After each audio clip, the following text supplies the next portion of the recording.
Hablaremos hoy de personas que se creían dioses, autoidolatría podríamos llamarle. Son personajes históricos de Grecia, entre los siglos V y siglo II antes de Cristo, que se creyeron dioses. Casi todos ellos ejercían el poder político. En ese caso, al ser al mismo tiempo reyes y dioses, el gobierno era una teocracia, podría decirse, o en fin.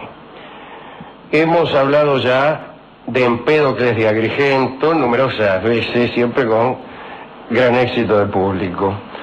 Y fuera de Grecia también hemos hablado de Vadonsachen, un monarca de Birmania, que espantado por las restricciones y la vida ascética de los dioses del lugar, desistió de ser dios.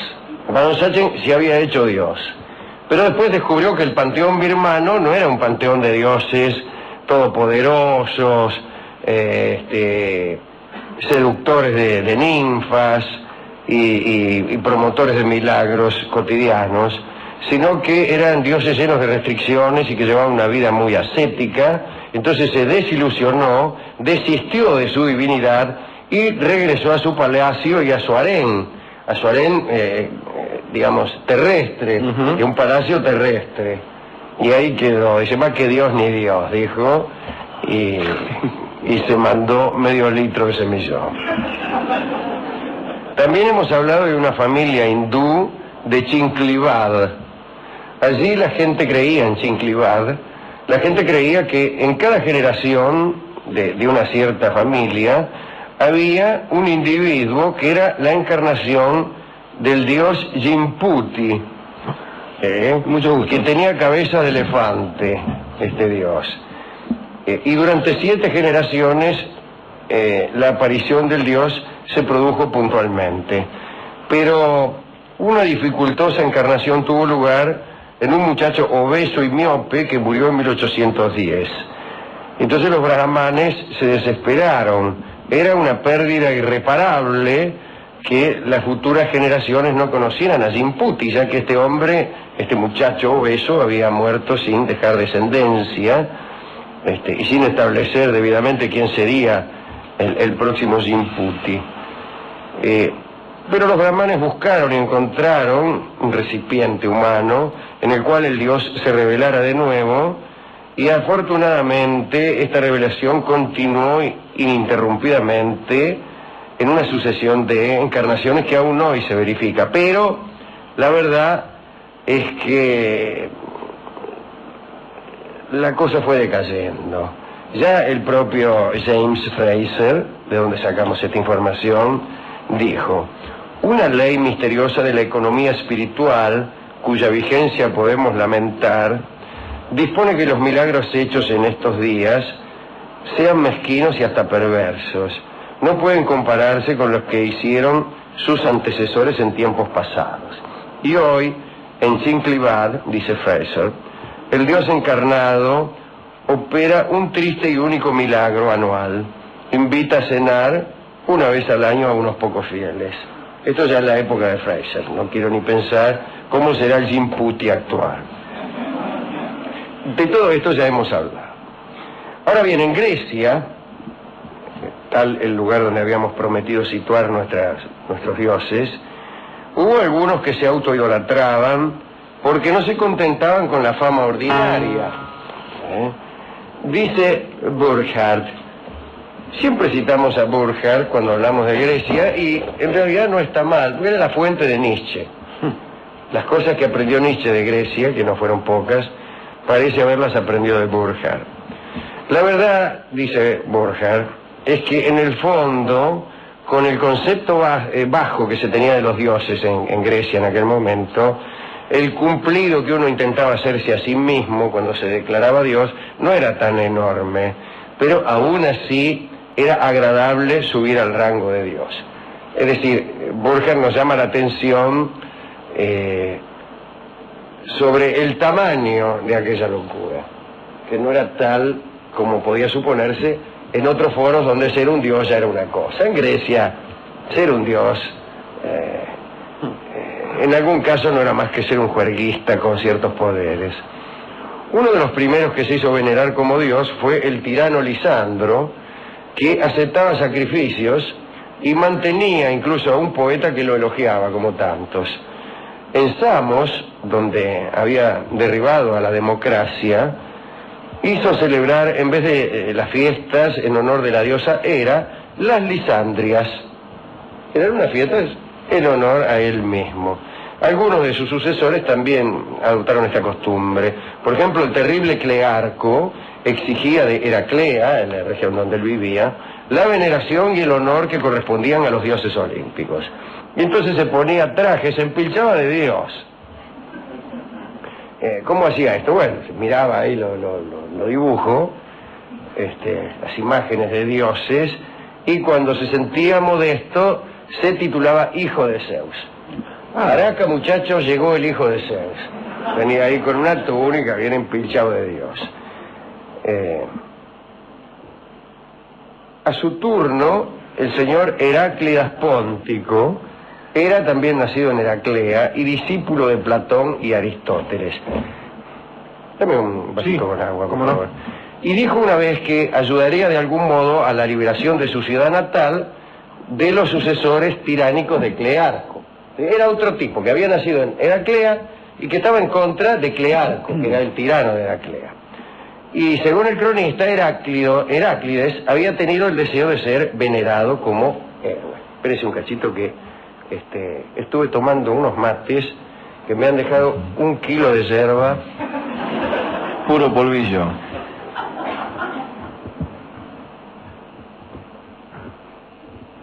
Bueno, que Dios se acuerde de nosotros. Si me pongo a llorar en medio de la peroración, atribúyanlo. Si llorás dicen que es el champán, dice el tango. Es que si lloro van a decir que es la yerba. Heráclides hizo lo siguiente: sobornó a una pitonisa de Delfos para que prometiese ayuda a los de Heraclea en caso de que se honrase en vida a Heráclides, a él mismo, con una corona de oro, y después de su muerte le fuesen concedidos honores de héroe. ¿Se entiende? El tipo fue, vio el oráculo como era, iban todos a preguntar lo que tenía que hacer. Le dio unos mangos a la pitonisa y le dijo: mira, cuando vengan acá los de Heraclea, vos decile que les va a ir fenómeno si en vida me honran con una corona de oro, y después que reviente, porque hasta esa cosa tenía el tipo, ¿no? Que me den no sé qué, honores de héroe. Los pobladores de Heraclea le hicieron caso al oráculo, pero salió todo mal. Mirá, Heráclides, justo en el momento en que le iban a poner una corona en un teatro ahí, se murió. Y al mismo tiempo la pitonisa, la sobornada, fue mordida por una serpiente al mismo tiempo. Cuando estaba a punto de morir, Heráclides tuvo hasta tiempo de ordenarle a uno que había por ahí que hiciese desaparecer su cadáver y que pusiera en su lugar una serpiente, aunque más no sea para que se produjera un pequeño milagro, para que pareciera que él se había ido con los dioses, algunas cosas así. Pero aún ese engaño póstumo fue descubierto, porque se encontraron el cadáver de Heráclides. El tipo lo escondió en cualquier lado. Ahí nomás, lo dejó, ahí nomás, en la cortina. Abajo de la cama lo metió. Y después un vendedor de serpientes denunció al ayudante, al mismo que lo había escondido en cualquier lado, por no haberle pagado, según la crónica, una gruesa y calma serpiente, que es la que había aparecido en lugar del cadáver. Así que al pobre Heráclides no le fue bien con eso.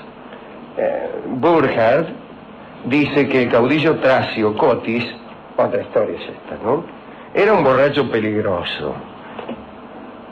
Un día, que estaba convenientemente en curda, preparó un convite y una cámara nupcial para contraer matrimonio nada menos que con la diosa Atenea, ya que él se consideraba merecedor de los favores de Atenea, que por otra parte era bastante virginal.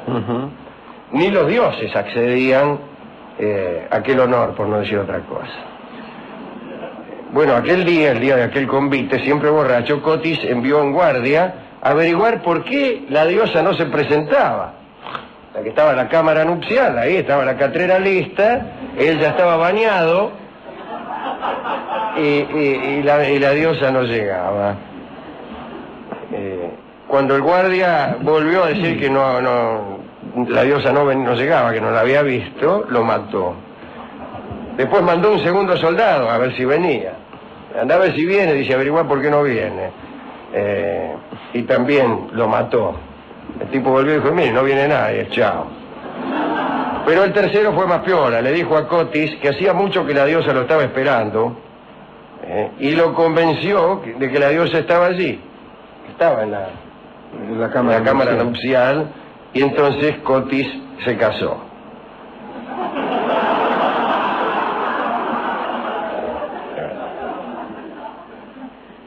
Había un jefe mercenario en las filas de Artajerjes, pero no, este era Artajerjes Oco, que era otro, bueno.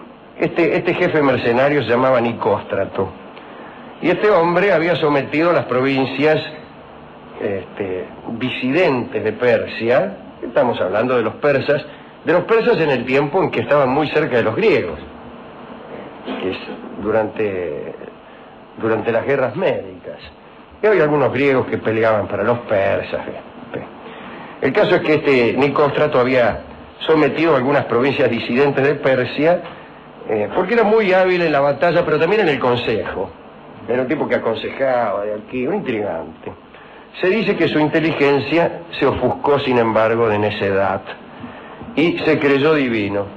Dice, soy divino.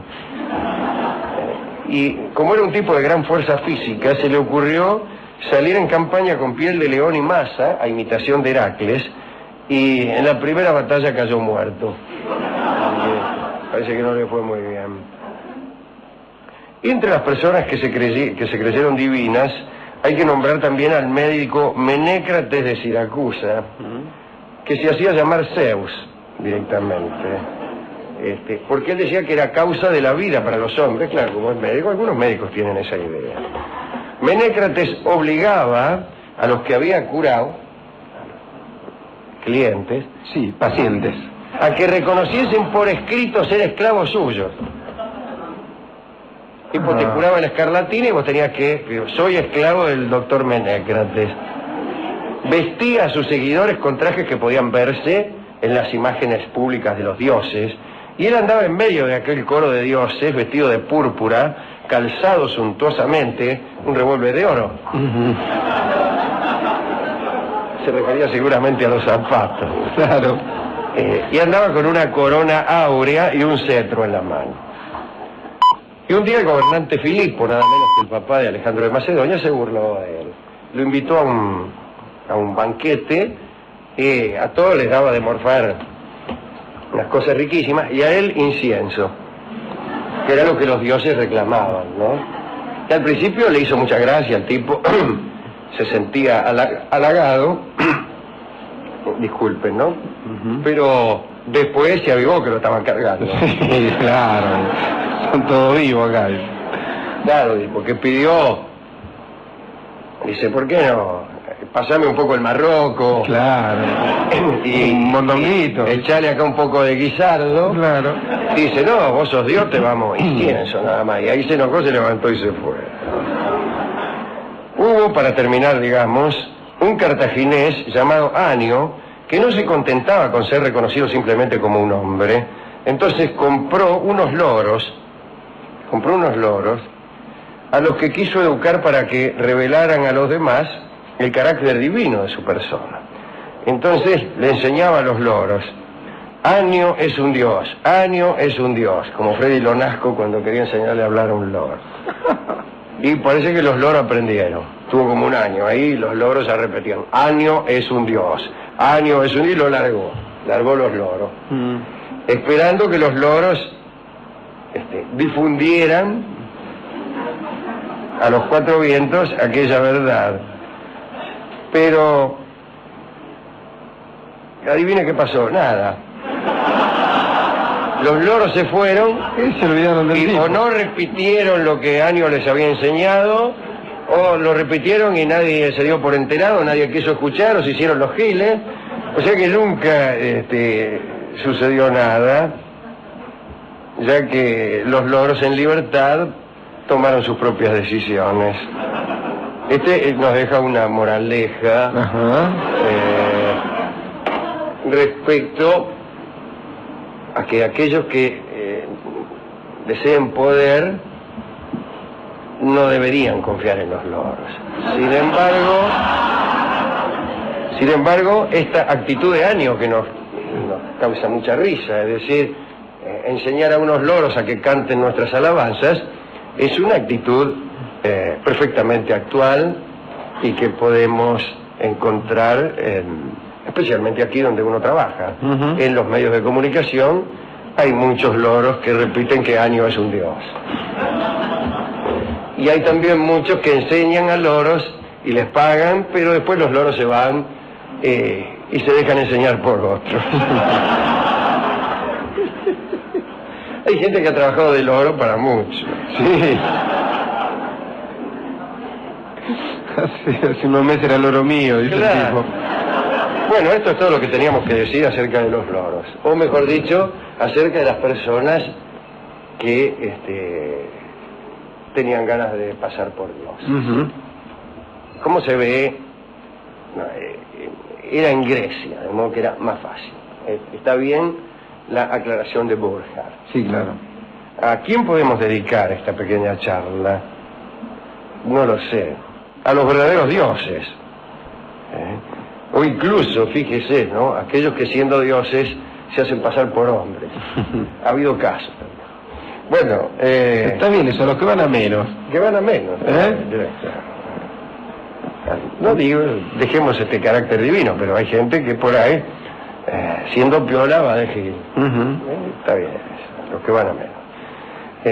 Al muchacho la encarnación de Simputi, al dios Simputi, que según parece sigue presentándose en esta familia de la India, en Chinklivad. Había que averiguar quién es ahora Simputi, cosa que nuestro equipo de producción no pudo averiguar, pero mañana vamos a comunicarnos con Radio Chinklivad en la India para ver quién es Simputi. Incluso podemos ponerlo al aire a Simputi.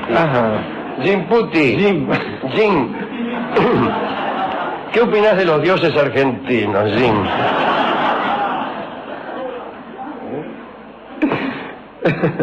¿Cuál fue tu mejor y tu peor milagro? Claro, tu mejor milagro y tu peor milagro. Sí.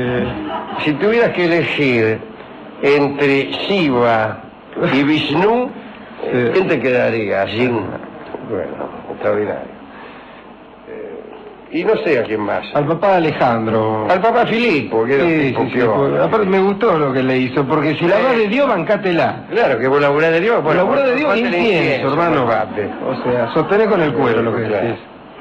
Que el guiso lo morfamos nosotros. Claro, que hemos buscado de discos de dioses y de falsos dioses y hemos encontrado Primero Yo, que es ciertamente una declaración de un tipo que se cree Dios.